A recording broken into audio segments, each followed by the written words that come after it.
Now,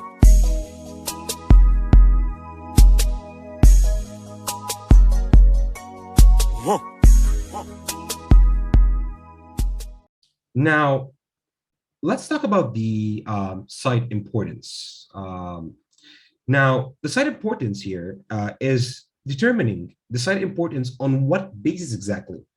So is this site considered to me important or not? All right. So the first category we're going to talk about is the endpoint. Now, the endpoint here, let's say it's the site that stands alone. All right, let's put it here so you guys can see. All right, so it's the site that stands alone, as we mentioned, doesn't have a link with the microwaves of other sites. So briefly, if it has a problem, like let's say site 1, site 2, site 3, they stand alone, all right? So again, they either stand alone and don't have, so they stand alone, they don't have a link with the microwaves of other sites. Again, which briefly, if a problem happened in it, it is the only one that will drop, all right? So let's put that part here. So again, if something happened in this site, all right, if something happened in this site, it will drop alone. All of this will drop alone, all right? So sites 1, 2, 3, and 8, as well, as you guys can see here, if it drops alone, this is what we call the endpoint site, right? Now, let's go to another category, which is called the VIP category. Now, the VIP site, and it is divided into two categories.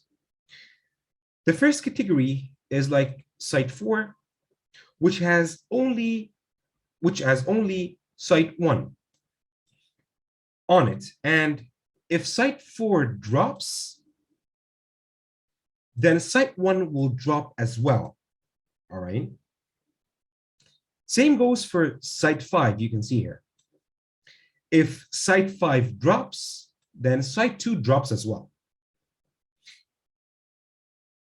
Now, can a VIP, can it, let's say, how or can a VIP be an endpoint site? Yes, in case of number 3, as you guys can see here, all right? But when? When is when the site is in an important place and it covers an important governmental area or a VIP person or an area of banks. Sorry for that. So it covers places that I can't dispense the network in or can't, I need to have the network in, all right?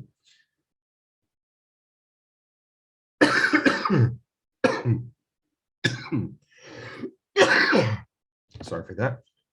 Okay. So it can be an endpoint, as you guys can see here, but categorized as a VIP site for its services that we mentioned earlier. Now, the Nodal Site.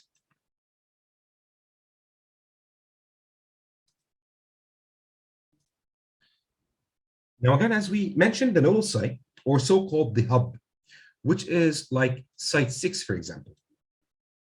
So if site 6 dropped, all right, then sites 5, 4, 1, and 2. So all of this will drop, right? So if site 6 drops, all of this drops. So it doesn't drop alone. It's called a nodal site, which carries other sites, all right? The nodal site is categorized in most operators if a site carries 4 or more sites, as you guys can see here. As in some operators, they consider if a site carries 2 or more sites, they can consider it nodal. Now, let's say when you hear that a site is stating it is 1 plus 0. Now, what does 1 plus 0 here mean? All right. Now, 1 plus 0, if you guys can see that, it means that this site is by itself, all right, and doesn't carry other sites. Now, what if it was 1 plus 1? Now, what does that mean? Now, this means that this site is by itself and carries another site on it, all right? So here in site 6, it's 1 plus 4, for example. Now, 1 plus 4 is the site itself and carries 4 sites on it. And of course, these black lines that you guys can see here, all these black lines or connections between them is the microwave. And at the end, why do I link these sites together? So basically, I just can reach at the end of the BSC or the RNC, which is the place that connects me to the core part. All right. So let's just these. All right. Now, what if there is a site like site number 8? It's close, right? So I can link it directly with the place I want to reach on the BSC or the RNC, or the place that will connect me later on with the fiber or the BSC, with fiber with BSC or RNC. Let's say if I'm far away, like site 3, I will get close to only one site, like site 7. And from site 7, I will go to the BSC or the RNC. So site 7 here is considered to be 1 plus 1, all right? And this is all the idea of the site importance and on what basis is it categorized or defined to be nodal, VIP, or endpoint, all right? Now let's go to the slide.